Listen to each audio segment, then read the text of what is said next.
Hey you guys, it's Peter, and welcome to my channel, Peterisms, where I tell stories of my life and just little things that I have learned as I have grown into the person that I am today. And I brought with me the Melody Beatty books. I have them both opened. One is very short and very specific about recovery, so if I get time, if I get time at the end, I might finish with that. But the other one is a kind of an overall meditation that I think can apply to everyone, so I'd like to read from that one first.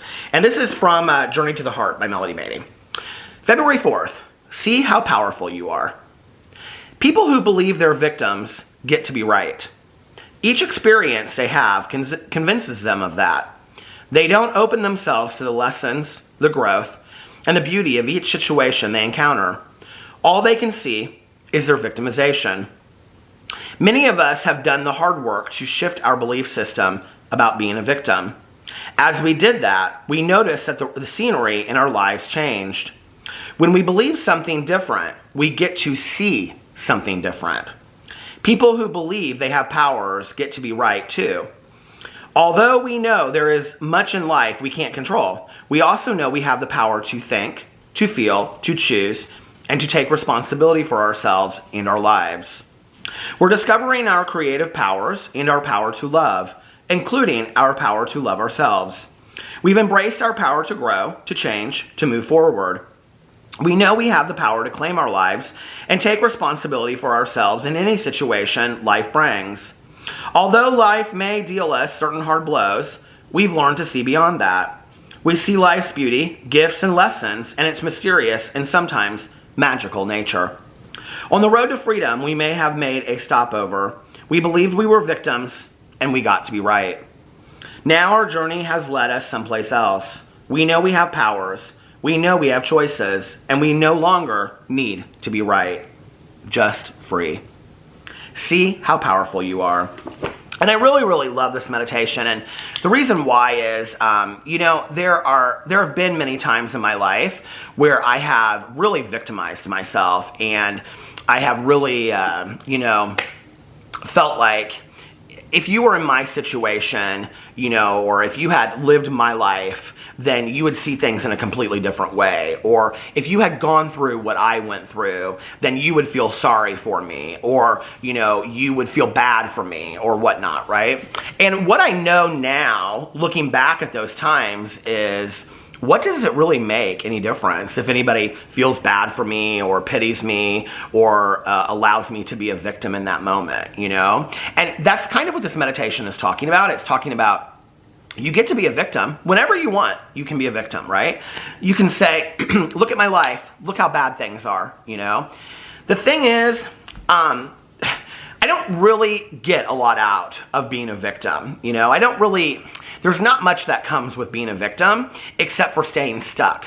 And when I'm victimizing myself and I'm staying in this cycle of woe is me, woe is me, woe is me, woe is me, if you had my life, you would feel sorry for me too. It's like a saying in recovery that we say, like, if you had my life, you would drink too. If you had my problems, you would drink too, And that might be true. There might be a lot of truth to that.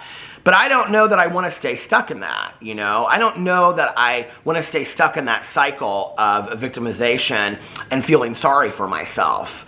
My mom was somebody that she really struggled with that. She really struggled with feeling sorry for herself.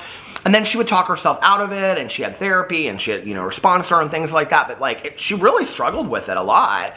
And, I think I was just talking about this in my meeting last week, is justifiable anger. And justifiable anger are real issues that we have real cause to be angry about.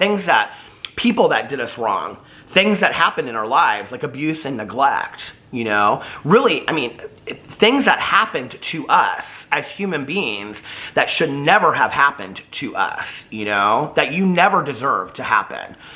And yes, we have absolute right to be a victim in that situation and to victimize ourselves and to feel sorry for ourselves. The thing is, unless you're willing to do the work to move through it, nothing really comes with that, And I have had many of my friends in my, first of all, I just want to say this.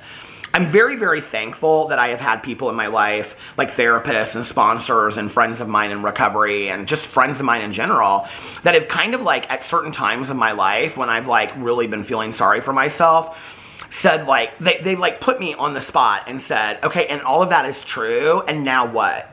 Like, do you want to be part of the solution or part of the problem? Like, do you want to stay stuck in misery or do you want to move forward, you know? Like, we're to the point where I really had to think about it. Because there were some days that I really wanted to stay stuck in misery. I didn't want to do the work. I didn't want to think it through. I didn't want to be forgiving of people. I didn't, you know, I'm such a believer in the saying that Oprah says about forgiveness, that forgiveness is accepting that what happened in the past. Not that what happened and it's right. Okay, nothing that doesn't mean that accepting it makes it right. It means that you're accepting that what happened, and now what are you going to do so that you can move forward so that you are no longer a hostage of that? You know, that is such a powerful thing to me, because then what that says is that forgiveness is really for you, not for the other person. And I understand when people are like, I can't forgive that person, I think I can't forget or forgive that situation, and I understand that. There's been many situations in my life where I felt very similar to that. Unfortunately, I've had many friends in my life and family members and people that I've known that really play the victim and play it very, very well. And they stay stuck, you know, in these situations where it's, you know, I think it's a combination of things that really are horrible that have gone on in their lives with a combination of self-created chaos and turmoil. And so then it's like they get up every single day, and it's like every single day is misery and turmoil for them, and craziness and chaos. And I don't know about you, but I don't want to live in that, right? And so for me, I have to at least acknowledge the fact I don't want to be a victim anymore, right? Like, I don't want to continue to live this cycle over and over and over again where I feel sorry for myself.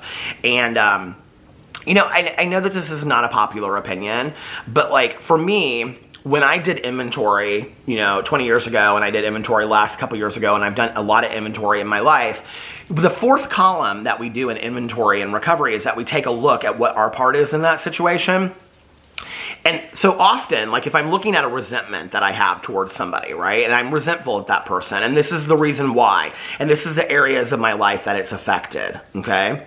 Sometimes the fourth part, the column that is about me, because that's the only part that I can control, and that shows me my patterns, right? Sometimes that fourth column is about me holding on to something that it's time for me to let go of. It's time for me to either let go and let God, or to move through it, or it's time for me to turn my wounds into wisdom and share my story with somebody else to maybe help them, or to, you know, seek therapy about, or to just address on a further note. You know, that's my part. Sometimes my part is that I have held on to that animosity, anger, and resentment and misery so tight because it has given me a reason to not move forward in my life. But really, at the end of the day, and like the other recovery saying, you know, well, there's many recovery sayings, obviously, but the saying is that don't let people rent space in your head for free. You know, I mean, I have held on to stuff for years where the other person has moved states away. I don't talk to them. I don't know anybody that talks to them. They're not in my life anymore. And yet, something that they did years and years and years ago is still hurting me and affecting me, and I'm allowing it to continue to hurt me today. Why? Why am I allowing that to happen today, you know? Instead of moving through it and allowing to let God and let it go and move through it, you know? And maybe I'm not ready for it. Maybe I'm not ready to let it go, but maybe I can pray for the willingness or hope for the willingness to at some point get to the point where I can let it go. You know, you don't have to be ready today, but maybe hope for the willingness or pray for the willingness. You know, sometimes when I'm not ready to make a move or do something, like I'll pray for the willingness. My friend Tanya taught me that, and a lot of other people in recovery talk about that as well, you know? So it was a really good meditation. Yeah, victimization and martyrdom, like I just don't see that there's a lot of benefits that come from it for anybody, you know? And it makes me sad for anybody that gets stuck in that.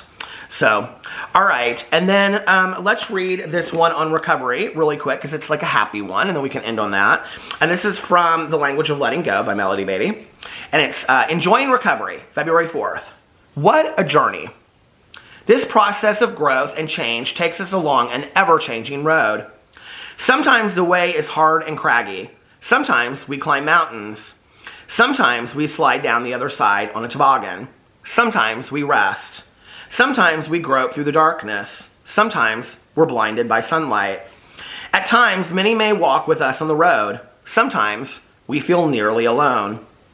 Ever-changing, always interesting, always leading someplace better, someplace good. What a journey. Today, God, help me relax and enjoy the scenery. Help me know I'm right where I need to be on my journey.